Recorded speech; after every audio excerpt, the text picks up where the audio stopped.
PNR Networks is a member of Patreon. Show your love for our shows by joining our ongoing fundraising campaign and get some fantastic perks in return.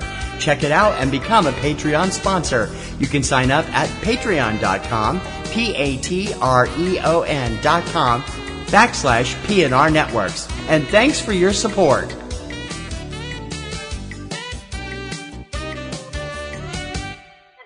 This podcast is a member of the Blueberry Network. Blueberry. No E's. That's Blueberry, BLUBRRY.com. Blueberry.com. This podcast is a proud member of the Lamb Podcasting Network. Find the network at largeassmovieblogs.com.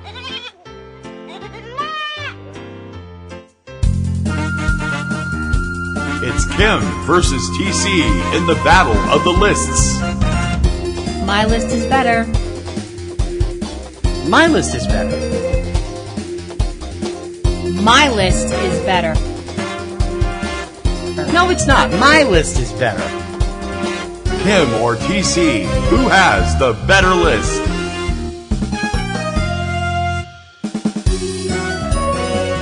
From Subject Cinema, this is Front Row 5 and 10 with Kim Brown and TC Kirkham.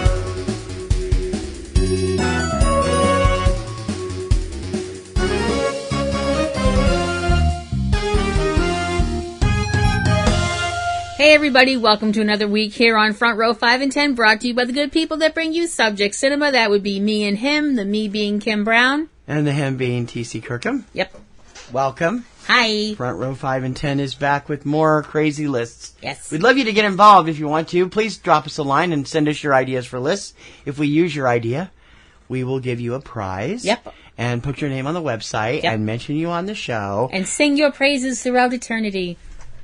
Or at least for a week. And you can do that at front row at PNRNetworks.com, Subject Cinema at PNRNetworks.com, or popcorn in roses at yahoo.com. So, we'll hopefully hear from you. Okay, you usually don't do song stuff. This was interesting. No, this was my idea. This list was my idea. And what we're talking about this week, we each have our own top 10 lists of WTF songs. Now, these are songs. Now, they don't have to be bad songs. Some of the songs on my list I actually like quite a bit. Yeah, me too. Some of them I don't ever want to hear again. Yeah, some of those. I have several that I can't stand. Some of them are really, kind of funny in a dark way, and some of them are offensive as hell. But the basic thing of all these songs is the first time you heard them, you just went, WTF. And spoiler alert, we're going to be talking about the songs and what they're about and stuff like that. So, just and spoiler at the alert. end, hopefully, we will have either a Spotify or a YouTube playlist up of the stuff on these lists. And be warned, they can be offensive. Oh yeah. So, Yep. So, since it was my list, you get to start. Okay, I'm gonna cheat right off the bat. Yay! Because I can't pick any one song for number 10. Okay. Because they're all terrible.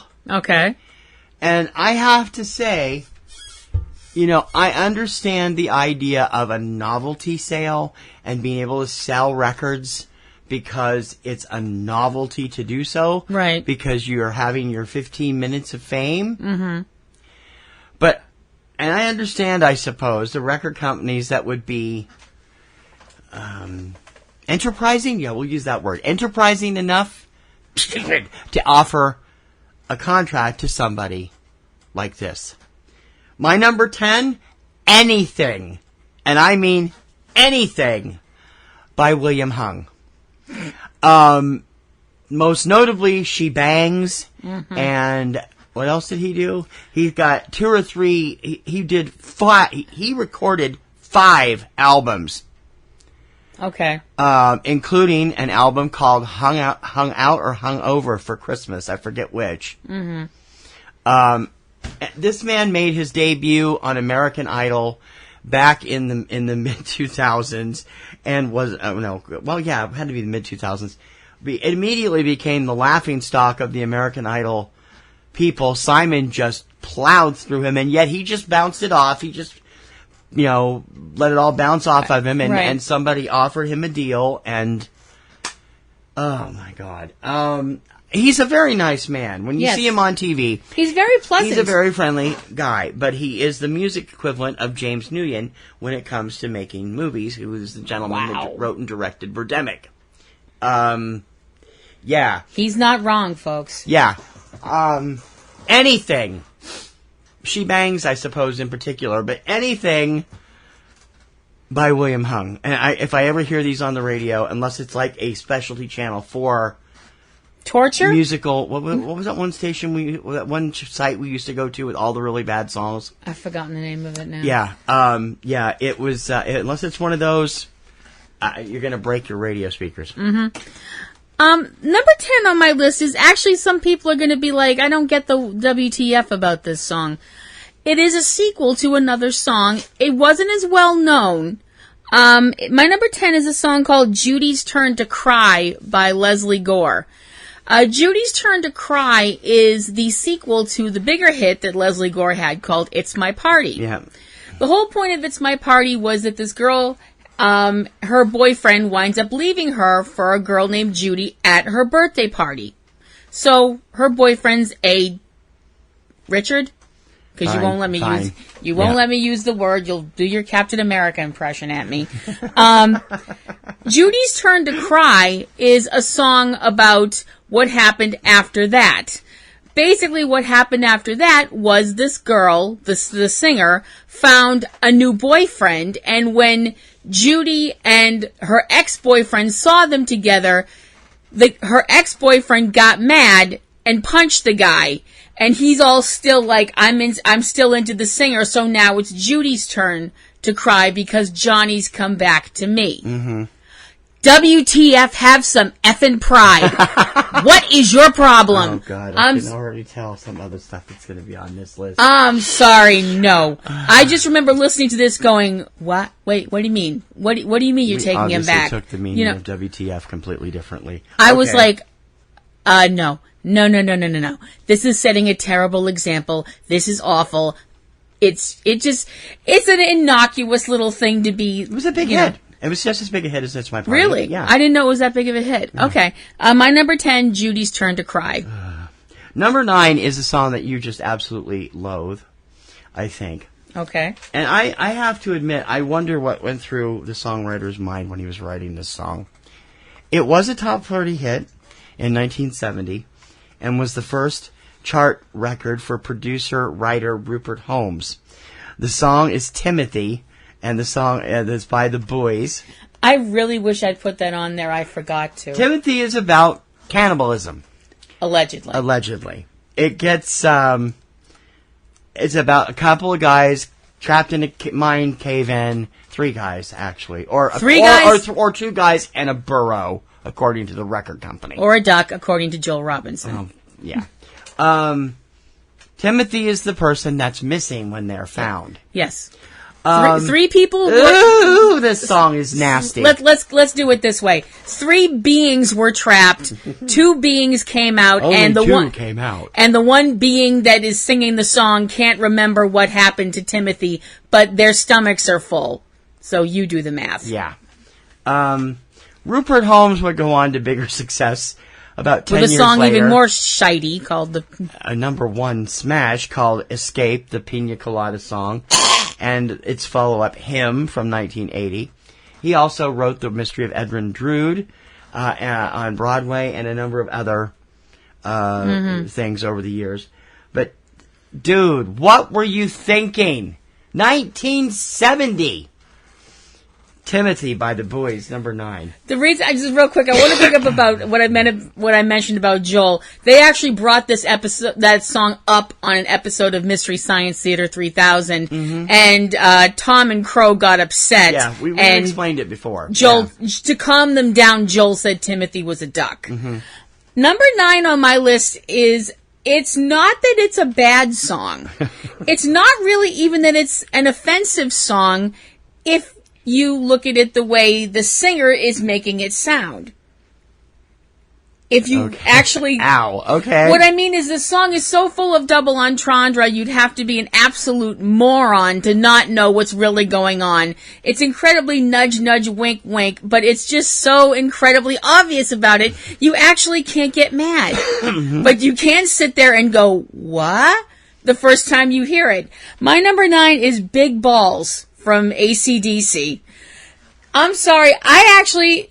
perfectly straightforward, never heard this song until I became a follower of Extreme Championship Wrestling. I knew that song when it was out in 1980. Well, I didn't. Okay. Because I was 11 in 1980. So, and my parents weren't playing AC/DC. I'm sorry. Right. I got introduced to this song because it was the entrance music for the late Extreme wrestler Balls Mahoney. And I just honestly had never heard this song before. And I'm listening to the lyrics to this song and I was like, huh? After that, when I started listening to more metal stations and things like that, I would have like some of the metal stations on when I would be driving and my mother might be in the car and I'd be going, please don't play that song. Please don't play that song. It's really funny. I mean, for AC/DC, who comes off as, they're a real, metal band, real tough, music and stuff like that. It's very cheeky. It's a very cheeky song, and it's definitely, it's raunchy as hell, but it doesn't sound raunchy as hell. Mm-hmm. And it's funny. I think it's funny, but it's definitely one of those kind of songs, the first time you hear it, you're like, did I really hear that? Yes. So my number 9 song is Big Balls from AC/DC. Yeah, that's I hadn't thought of that one. That's pretty good. My number 8.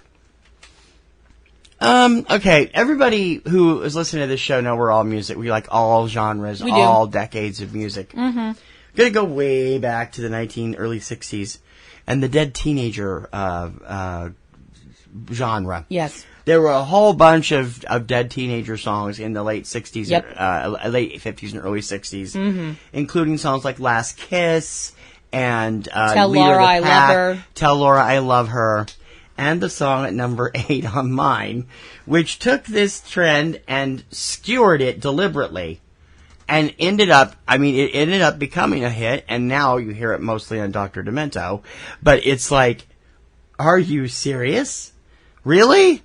The song is I Want My Baby Back by Jimmy Cross. This is where they got that, isn't that where they came up with the idea of the baby back ribs? I don't know. Good God, I hope not. It's not the same tune, but it was, there is some of that in this song, I think. I haven't heard it recently. Good God, I hope not. Basically, the story of the song is the boy loses his girlfriend in an accident and can't stand to be without her. So he digs her up and gets in her coffin. It's like, he's not kidding? Oh my God. I know it was a parody. I know it was a satire on all the other songs. But this is just the most revoltingly gross thing. You gotta hear it once, and hopefully we'll have it in the list. It's gotta be available somewhere. And it's just like, because at the end of it, the last chorus is, I got my baby back, and it's an echo, like you can hear it. He's climbed into her coffin and closed it. Yeah, it's muffled, like he's singing from inside a casket. Oh my God, are you serious? Number 8 on my list, Jimmy Cross's late 50s, early 60s Dead Teenager parody, I Want My Baby Back. Mm-hmm. I want my baby back, baby back, baby back. Stop that. Oh, God, please. Oh, God, I hope that's wrong. My number 8 was actually a big hit. Mm-hmm. For the life of me, I don't know why. Oh. Because anybody who would listen to this... this is going to be. I don't think you do. Anybody who would listen to this song, I would think the next thing that would happen after you listened to this song, if you were of legal drinking age, would be that you would down the nearest bottle of whatever alcoholic beverage you could find and then smash yourself in the head with the bottle so that you wouldn't have to think about this song. My number 8 is In the Year 2525. Oh, that one. Okay. That by wasn't what I thought it was. Zager and Evans. Yeah. What the hell? What the actual freaking hell? This is one of the most depressing... No, I think it is the most depressing song about the future ever.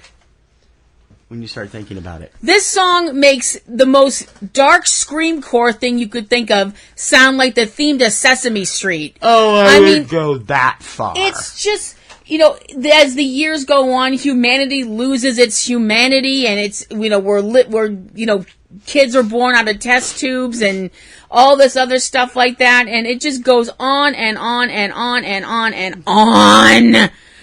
And when you consider that the 60s were supposed to be this, decade of, love and peace, and we're going to make the universe better, and everything's going to be nifty, and look like... I think it was inspired in part by 2001's success that I year. think it was inspired by the fact that it was the 60s and everybody was doing wheelbarrows full of drugs. Well, there's that too. So I'm sorry, my number 8, In the Year 2525. You can take this song, roll it up real tight, and shove it straight up your... candy ass. Thank you. It reached number 2 on the chart, if I'm not mistaken, and was the only hit Zager and Evans ever had. They never had another Hot 100 hit. It was their only I song. wonder why. Well, no, because it was a monster hit. I mean, it's still an oldie on the radio. But the thing is, where do you go after you say everything's going to suck? Everything's going to suck worse? It starts in the year 2525. By the time the song's over, we're at the year 9510. Mm-hmm. And so if you've not heard it, you'll hear it. This one, my number 7, is strictly because is more of like, what were you thinking to the person, more than the song. Okay. A lot of TV stars want to try and get out there and sing, especially if they're teenagers. Teenagers on television with musical careers have had success every decade, at least once, over the last, eons. Ricky Nelson started it back in the 50s, and in the 70s, you had Leif Garrett hitting the chart all the time, and you had Sean Cassidy and David Cassidy and the Partridge Family. And in the 80s, it would happen again. In the 90s with Joey Lawrence, the 2000s with Jesse McCartney. Any number of the Disney kids. This kid was a great actor, and he was a favorite. He was popular. He was on a whole bunch of different television shows. The problem was, he really couldn't sing. At least not at first.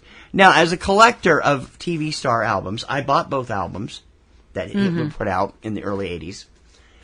And the second album is a huge improvement over the first one. I mean, It really is. But he's just not thought of as a singer, and a lot of people to this day don't realize Scott Baio released 2 albums in the early 80s, and the first single from the first album was a song called What Was in That Kiss? Mm-hmm. We played it years ago, a clip of it years ago, on our Subject Cinema Golden Throat show. Yep. And was it Actors Who Sing? Yeah. And I was like, Kim had never heard the clip of that, and it's so off key. I'm like, how would you let this, if you are Scott's manager, agent, mother, brother, anything, and you heard this and let RCA release this song? I'm surprised Joni Loves Chachi came along less than 2 years later, where he had markedly improved, by the way. The song is horrible. It actually, there's a site out there where you can check local radio station charts over the years. The song actually reached the top 10 in the station in Hawaii when it was out. I'm like, kidding me? Number 7, Scott Baio and What Was in That Kiss from 1982. Okay. If you're going to listen to the list, be prepared. Okay. Number 7 on now as my list is going up, you're going to notice that stuff is getting darker and darker in regards to the subject matter of the song. Because goody. Well, I'm just being honest. This is the one I think you're like, this is going to be on your list somewhere. Spoiler alert, it is. I hate this song. I'm going to be perfectly straight up and tell you I hate this song, which is really upsetting because I love the person who sings this song. She has a beautiful voice, and she's a genuinely nice person from what I've seen of her. She's always got a smile on her face and is always just seems like a very friendly, kind person. Let me guess, this is the song that was remade a few years ago by the White Stripes? Yep. Yeah, okay. Number 7 on my WTF list, Jolene by Dolly Parton.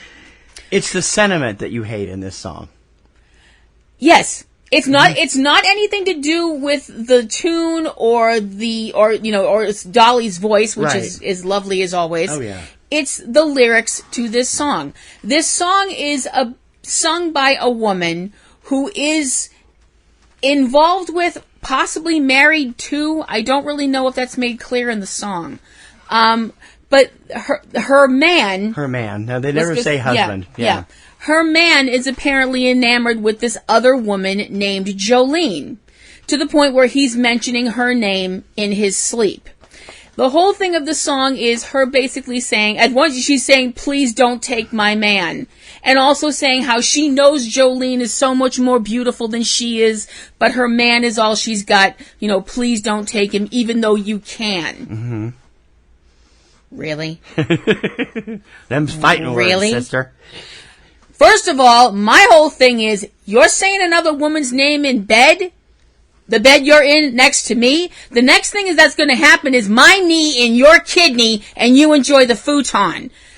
That's the first thing. The next thing is, I'm going to find this skank and I'm going to say you come anywhere near my man ever again. I'm going to snatch you bald and claw your eyes out. Bitch. This song just really... I don't remember this song from when I was a child. I know it came out in the 70s. You've mentioned 73. 73. Yeah. 73. I didn't hear this song until 2000 something. And I just... That was her first big crossover hit. I was literally unable to move. I was so enraged by this song. I literally was paralyzed with rage. My number 7, Jolene. Really, Dolly? Really? Okay. Here's one that's going to confuse everybody. Because if you weren't around in 78 and 79, and a lot of our listeners probably weren't, you will have to take to YouTube to look this up. Because you won't get it. Back in the day, and they do it now, I mean, you have people who are commercial spokespeople. Right. And you mean like a Ron Popeil kind of thing? Well, no. Like regular characters that show up in commercials. Oh, like Flo. Like Flo in the progressive commercials, or like the What's Up guys in Budweiser. Yeah. Or the Gecko. Or the Gecko. Back in the 1970s, and I'm not sure, I think it was for it was one of the beers that all the sports people push. I don't know whether it was light beer from Miller or Bud Light. Okay. I don't remember which one. Obviously, I haven't checked it. The reason I know this is because I have a single of this, and I admit it. They had a character on these commercials that was a regular denizen of the bar. He was dressed in this oversized zoot suit with a fedora on, great big mustache, always with a big cigar, and his whole routine. They blah, blah, blah, well, what do you think, Ray? Well, you can call me Ray, or you can call me Jay, but you doesn't have to call me Johnson. Because apparently this is his last name. The comedian was Bill Saluga, and he actually turned this routine into a hit disco song in 1979 called Dancin' Johnson. Now, at the time, I had no clue what that slang term meant. I was 16. I wasn't really into that kind of thing at the point. And you were so innocent. I was in a tiny town, and you wouldn't have gotten it either until you were in your 30s. Bless your heart. Please. Anyway, I got to be honest, I never heard that term slang for that particular thing until wrestling. That's your fault, and I was in my 30s. So anyway. Yay, I corrupted him. Yay. The song was his name was Raymond J. Johnson Jr. Mm-hmm. That was the character's name. And so he has this female chorus singing behind him, and he does this whole, well, you can call me Ray, or you can call me Jay, to this disco beat. It actually got airplay. It actually hit the disco charts. And it actually is a lot of fun. It's goofy. But it is a product of its time. If you tried to play it now, you wouldn't even know what it was. Nope. Unless you've seen the ads. But It was the title, later on, as I've discovered, and the whole way it went, and the double entendre of the title. Oh, yeah. Dancin' Johnson from Bill Saluga, number 6 on my list. Okay, number 6 on my list is... Eric will remember these ads. Eric and Valerie will remember these ads. I don't remember them at all. Yeah. Just to make you feel You're bad. You're too young. Number 6 on my list is... the reason it's on my list is because I really don't think people thought about... I hate doing this because this makes me sound like I'm being one of these pearl-clutching, think of the children people. Oh, God, think of the children. And I'm not that person. I'm a total believer in freedom of expression, even if I think something's crap. But my number 6, I really think that this was... I'm like, you guys really shouldn't have done it this way. My number 6 is a song called Patches by a singer named Dickie Lee. Patches falls into the dead teenager genre that TC mentioned previously. There was another remake that was a hit too in the late 60s too, really? By an artist named Brownie Bryant. Yeah. Okay. I remember hearing this song when I was a kid on one of they would have like Saturday Night at the Oldies, and they would play this at least once a month. The whole thing of the song is from the point of the view of a guy who is from a wealthier family. He's in love with a girl that's called Patches because her clothes are always patched up because she's from the wrong side of the tracks. And it's the whole star-crossed loved thing. Yep. And, of course, because, he's from a poor, he's from a rich family, she's from a poor family, their parents, his parents are like, you can't see her, she's trash, blah, blah, blah. He overhears his parents talking about the fact that they pulled the body of a girl out of the river, and he realizes it was her. She killed herself. The end of the song is him saying, Patches, what can I do? I swear I'll always love you. I'm paraphrasing the lyrics. It may not be right, but I'll join you tonight, Patches. I'm coming to you, or something like that. So basically, this song is glorifying suicide. Yeah. It's romanticizing suicide. Now, I realize that this has been done all the way back in Greek mythology up through Shakespeare, West Side Story, so on and so forth, and forever. But... yeah, it was basically Romeo and Juliet, the song, yeah. Yeah. But Romeo and Juliet, that whole thing simply happened because of bad timing. Yeah. This is something a little different. And the fact that when I think about this now as an actual adult... I'm like, man, they were romanticizing teenagers killing themselves. Yeah. Damn. I'm like, that seems like a really not good idea. Yeah. What the hell? You notice you don't hear it anymore. Nope. Even on the oldies channels. Mm-hmm. My number 6, Dickie Lee singing Patches. I'm trying to figure out how to describe number 5. I love this. I absolutely adore this song because it is one of the funniest things I've ever heard in my entire life. And it's what happens when there is too much booze flowing and you have a half hour of extra studio time. Oh, no. And it's like, are you kidding me? For those of you if you haven't heard it yet, you will hopefully hear it. I'm not sure if it's available. I'll try to find it. You're going to really inflict this on people if it is? It's funny as hell. Oh my God, my mother died laughing when she heard it because she remembers the original song. Number 5, Release Me by Stumpus Maximus and the Good Old Boys. Stumpus Maximus is Melvin Mortimer. The late Melvin Mortimer, the longtime roadie and side guy and all-around gopher buddy of Def Leppard. Def Leppard is the band in the song. The background singers. And they all got drunk one day and decided to push Melvin in front of the microphone to sing this Engelbert Humperdinck classic, the results of which are absolutely hysterical. But the first time you hear it, you're like, what the F? Are you kidding me? My mother, who loved the original song by Engelbert, I swear to God, she was in hysterics laughing by the end of it, because near the end of it, he actually burps in the middle of the song. And Kim listened and she's cringing. I'm sitting there and I'm laughing hysterically. It's to each his own. And I happen to love it, but it is definitely a what were you thinking moment. Thanks to Joe Elliott and Phil Collin, who were the ones responsible for this. For those of you who thought Rebecca Black was the worst singer on the planet, y'all ain't heard nothing yet. Oh, no, she's not worse than William Hung. I'm sorry, she's not. She can actually carry a tune.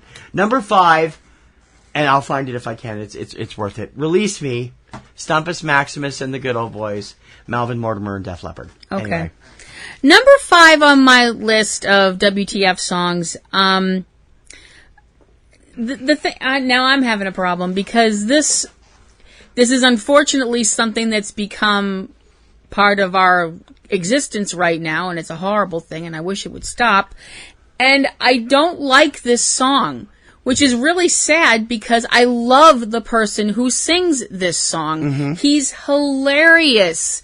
He's done some of the funniest stuff we've ever heard. My number 5 is The Night Santa Went Crazy by Weird Al Yankovic. Yeah, that's not one of Weird Al's better ideas.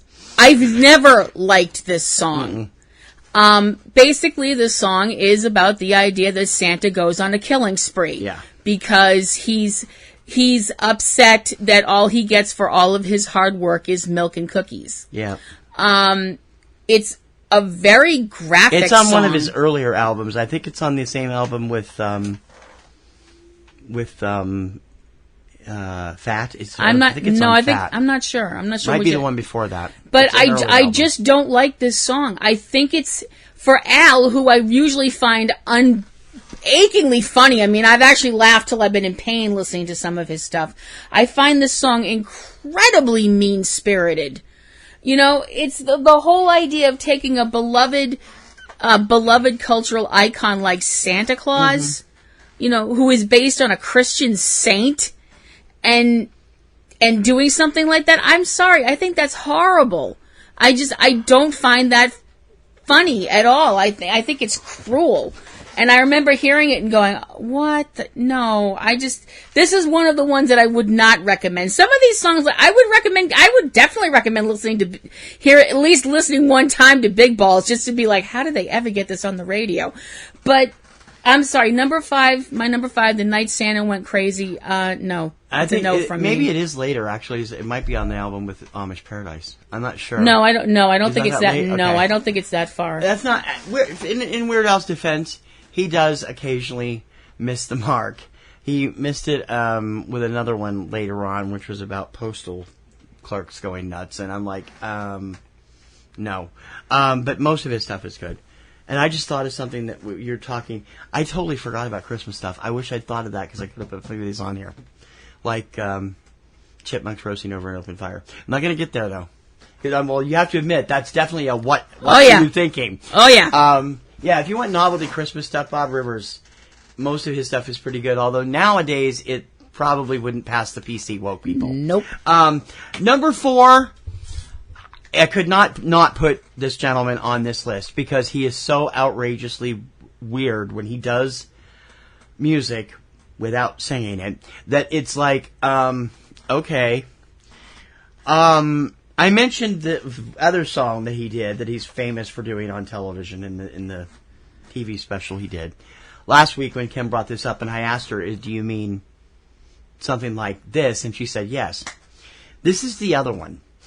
This is from the album that he's known for called The Transformed Man. Number 4, our beloved Captain Kirk, William Shatner, and his interpretation of the Beatles classic Lucy in the Sky with Diamonds. Oh my freaking God, you have not heard anything of this song unless you hear Bill's interpretation of this song. Because Bill doesn't sing, he does emote. He Shatners the songs. Picture yourself in a boat on a river with tangerine trees and marmalade skies. It's like, oh dear God, why are we letting Bill in the recording studio again? I love the man. He is a true legend of television and film. And he is still going strong at 85 years old. Yep. And it is amazing to hear some of this. I mentioned Rocket Man last I thought week. that's what you were going to put on the list. No, I didn't feel like I should do that because I used it as an example. I mean, the first time I saw that, my mouth just dropped open. The video for Rocket Man, if you've never seen it, is head trippy. It is his so version 70s. of Lucy in the Sky with Diamonds, which was recorded in 1968 when Star Trek was still on, or right after it was done. Have you ever heard this? I've heard parts of it. It's mind-blowingly bad. I gotta be perfectly honest, Bill. If you ever hear this, I'm so sorry. It's entertaining. I can't say it's bad. It's entertaining. Yeah, it holds your attention.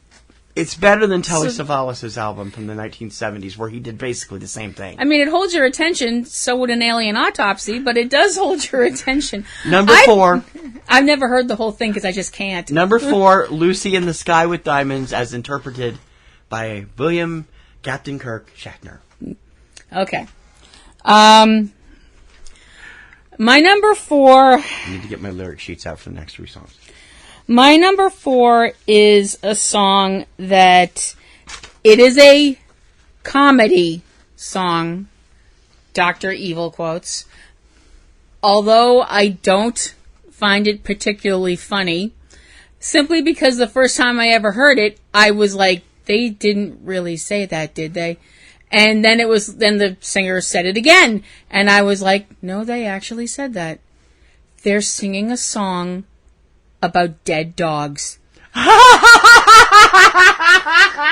My number 4 is Ogden Edsel, a song called Dead Puppies, which I heard on Dr. Demento and almost made me throw up. Oh my God, I have never laughed so hard in my life. And I just made her drop her notebook. Yeah, I'm sorry.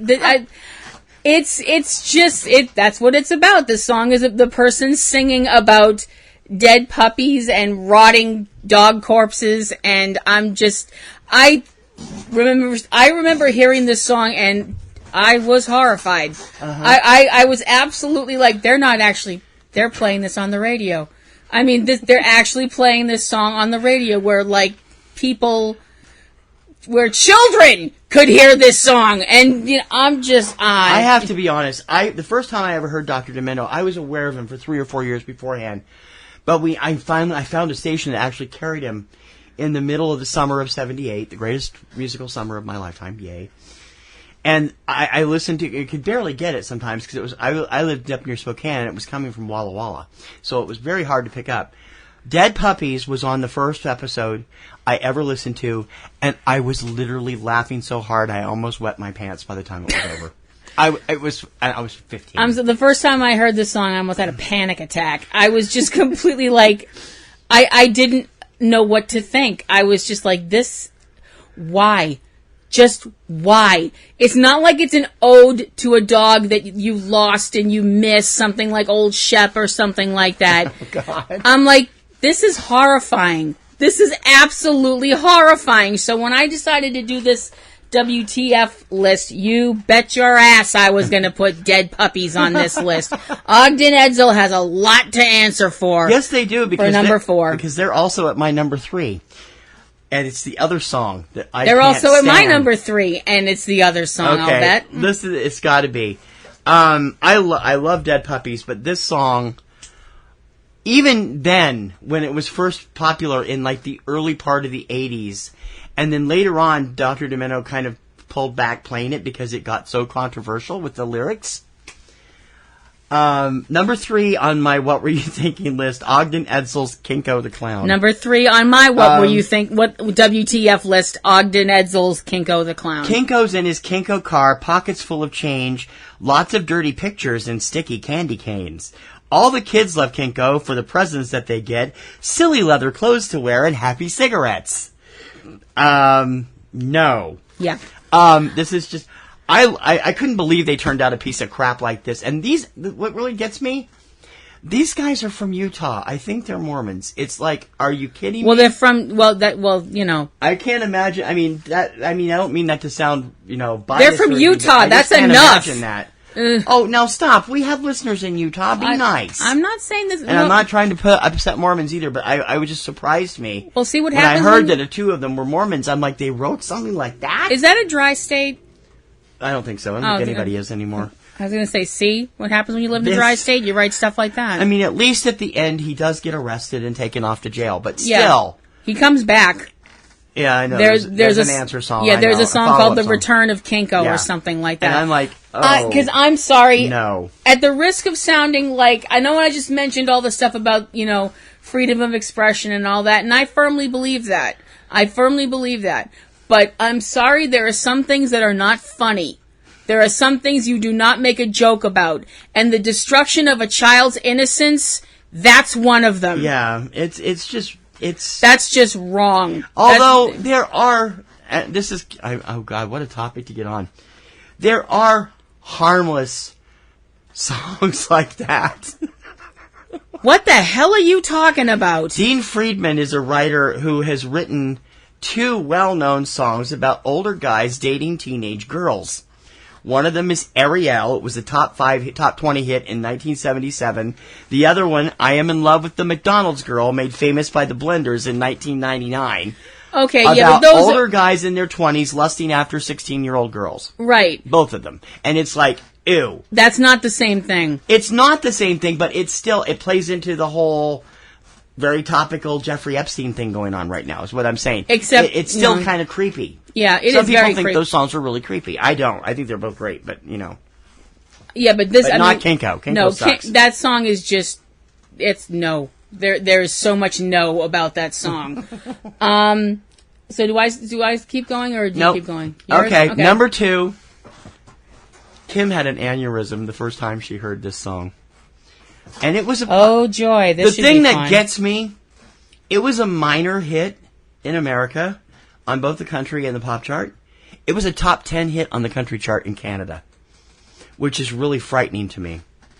Back in the 1970s, again in the mid-1970s, music had this, and they still have these tendencies, to go through cycles where if one song takes off, you'll get a whole bunch of songs in that same vein. Oh, yeah. Well, it's like the movies. You get one superhero movie, Exactly. you get 12 superhero movies after it, In whatever. 1975, C.W. McCall released a song called Convoy, which went absolutely insane on the chart. Kim's face Kim could... You're not actually going to bring this song up. Yeah. I'm actually going to play it. It's on YouTube. It's going to be on the I know list. it's on YouTube. It's going to be on the list. Oh, no. This song, the success of Convoy, triggered, not that truck driving songs were new, and especially in country music. They've been around since the 50s with Dave Dudley and Red Sovine and people. But the Convoy triggered a whole bunch of novelty songs, including a great, hilarious song called The White Knight with Cletus Maggard. And this song from a guy named Rod Hart. The song was called CB Savage. And... Oh, man. Well, you have to admit, what were you thinking? Oh, yeah, it's definitely a WTF song. I'm going to read the lyrics. I'm going to read the first line to you. And remember, it's a spoken word song. It's not sung. We was hunting bear in our rocking chair down on I-40, dodging bumps to pickup trucks in West New Mexico. It was a cloudy day and me and old Jay just about bored to tears, but we come awake when a CB breaker come a-ringing loud and clear. We heard this voice that we ain't never heard before saying, and I'm going to try and do this the way it's done in the song, Break 19, I'm CB Savage. Hi all you 18-wheelers. Anyone seen my Smokey Bears? And basically, it's insinuating that there is at the term, as he said, a very odd voice person talking to the truckers, and it's basically, it turns out it's a trooper distracting them for a ticket writing party. Mm-hmm. Today, you couldn't get this song on the air if you tried. You couldn't get this song in the radio station if you tried. No! It's so, oh gosh. It's so on PC, and the guy, and the voice is very, the voice they use is very stereotype, imitation, swishy gay. Yeah. And it's a very camp gay. It's a very camp gay voice. Today, you really couldn't get away with this song, and you shouldn't be able to get away with this song. At the time, it wasn't as offensive to most people as it is now. Well, first of all, if you tried to play that song on the radio, most people would listen to the first couple of sentences and go, "What the hell are they talking about?" I mean, you know, because CB language is its own thing. That's its own beast. At the point in the world finally where we have a presidential candidate who's openly gay running. Pete Buttigieg, or whatever his name is. I can't say his last name. And we're at a point, it doesn't faze anybody, and it shouldn't. We're at a point where it really shouldn't matter. It's nobody else's freaking business. And this song does definitely, there's no place for it in today's music scene. No. But back then, it was a hit radio song on the country chart, and it was a hit in Australia and Canada. Yeah. Number 2, CB Savage by Rod Hart. Okay, my number 2, that was number 1, but I flipped them at the last minute. Okay, my number 2, it's really strange because my number 2 and my number 1 are actually both about the same subject in different ways. Okay. My number 2 was actually a song you've already mentioned. My number 2 is I Want My Baby Back, Jimmy Cross. The first time I ever heard about this song, not actually heard the song itself, but read about it, it was in a book of musical lists. And they had this one list of like outrageous songs or crazy songs or death songs or something like that.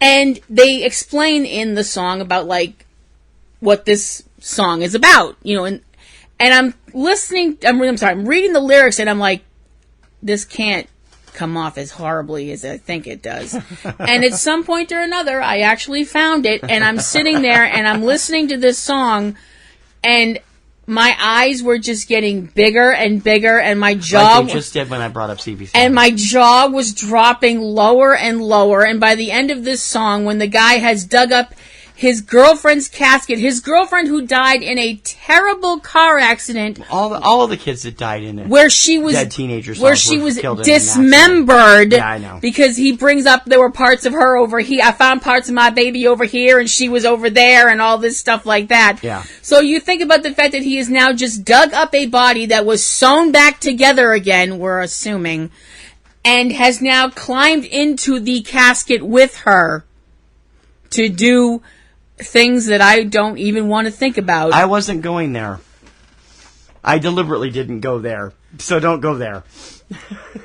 Family show. Yike. That's all I have to say. Yeah. Yike. My number 2, I Want My Baby Back, Jimmy Cross. Somebody really needed to pray for that man. Okay. Wow. Oh, damn, I didn't think of that one either. That would have been a good song for this list. My number 1, to me, when you write a song, if you mean it to be, if you're honestly being honest about you're going to write a love song or, you know, current day type of thing. Mm-hmm. You got to write good lyrics. True. I mean, although a lot of the hip hop stuff out there is not my cup of tea, and a lot of times it has to do with the rhymes and the lyrics. I just don't get. This song, I think, is going to go down in history as one of the worst written songs ever in the history of music. Let me quote some of the lines. I'm going to substitute other things for the nasties in it. The second verse of the song reads thusly. Get down on my body and love me like it was always meant to be. Now you love somebody new I always knew, so come and give it to me. When the beat dropped it like it's hot, and now, without a second thought, she got me going what I'm not. Then it got heavy. Mom, I'm feeling home, already but steady. Plenty, motherforkers, come and eat my spaghetti. What? Then she got one of my friends. She got him dripping on wood. I know it hurts so bad, but it feels so good. Quit sweet-talking me now. My baby don't give a F you. Should have thought about me before you F'd him at the club. I know you bop wop a blue bop on his wood bamboo when you were still seeing me, and well, he didn't even knew.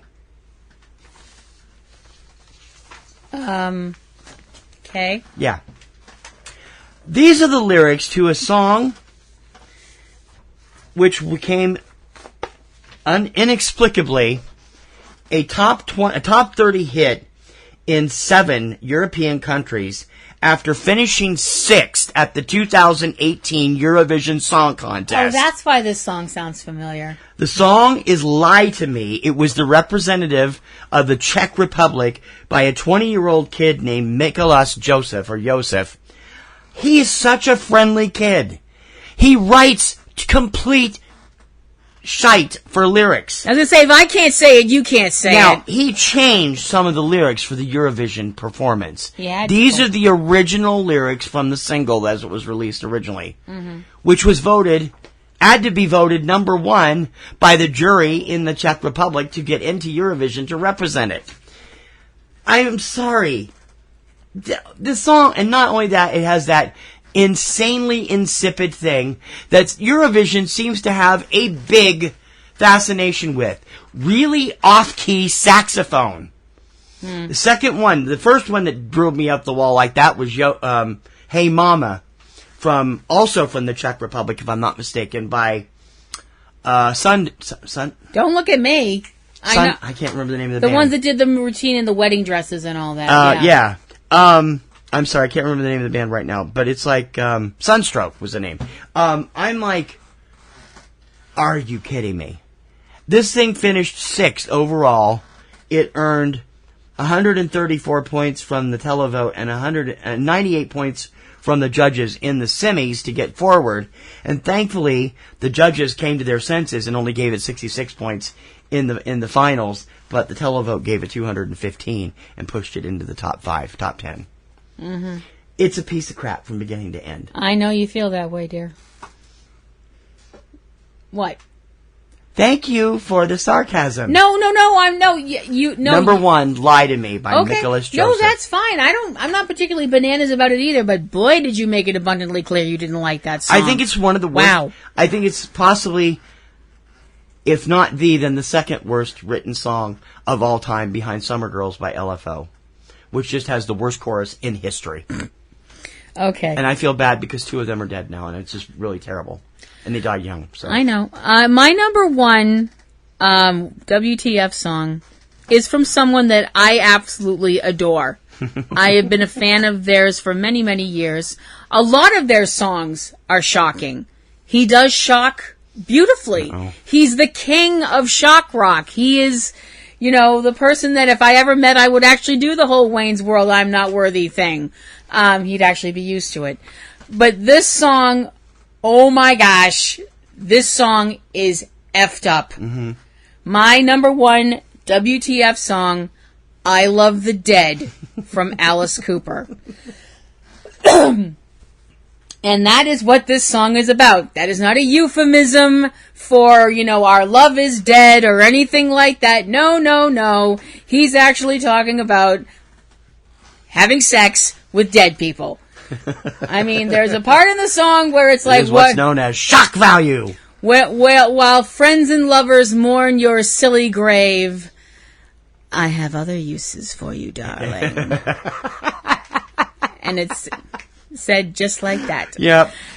The reason that it's number 1... Mine are so tame compared to yours. I'm sorry. The reason that it's number 1 on my WTF list, as opposed to I Want My Baby Back, is because at certain points toward the end of this song where they're repeating the chorus over and over again, which is basically just I love the dead over and over again. Mm-hmm. There's parts of the song where there isn't singing.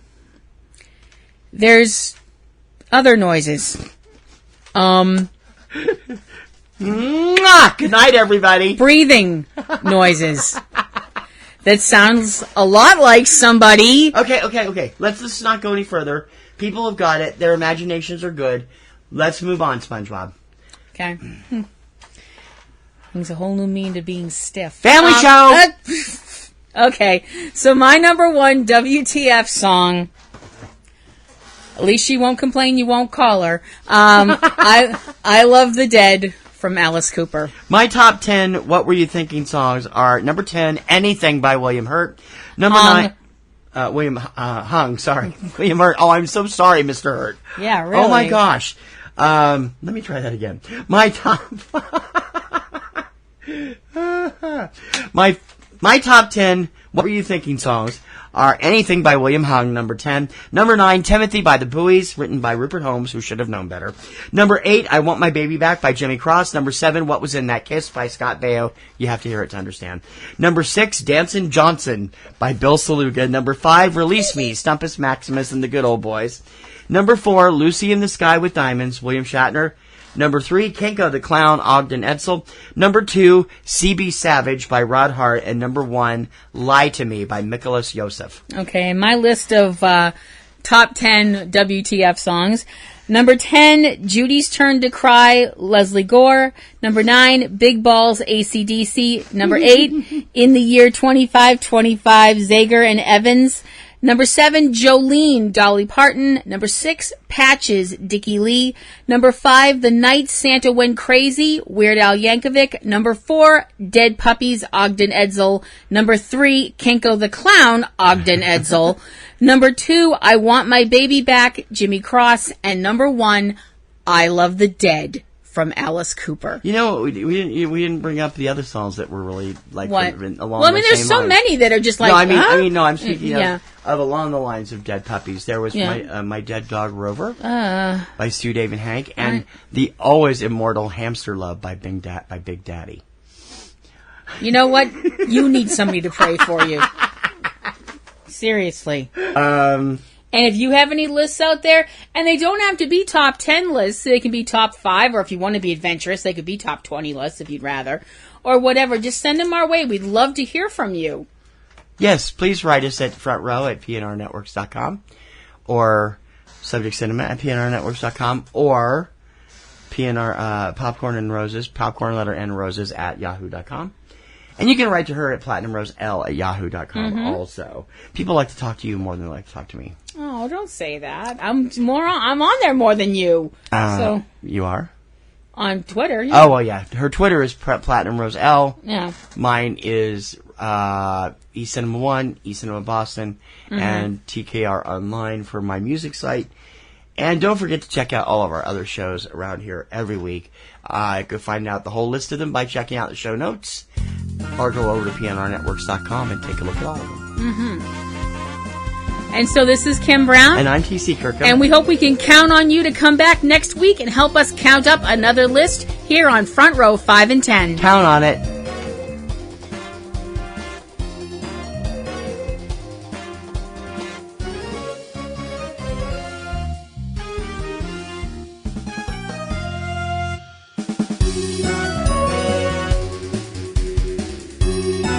You've been listening to Front Row 5 and 10 with Kim Brown and TC Kirkham.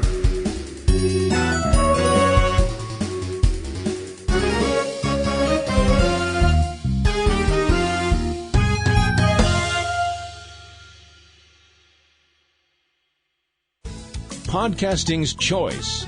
From coast to coast, continent to continent, right here 24/7.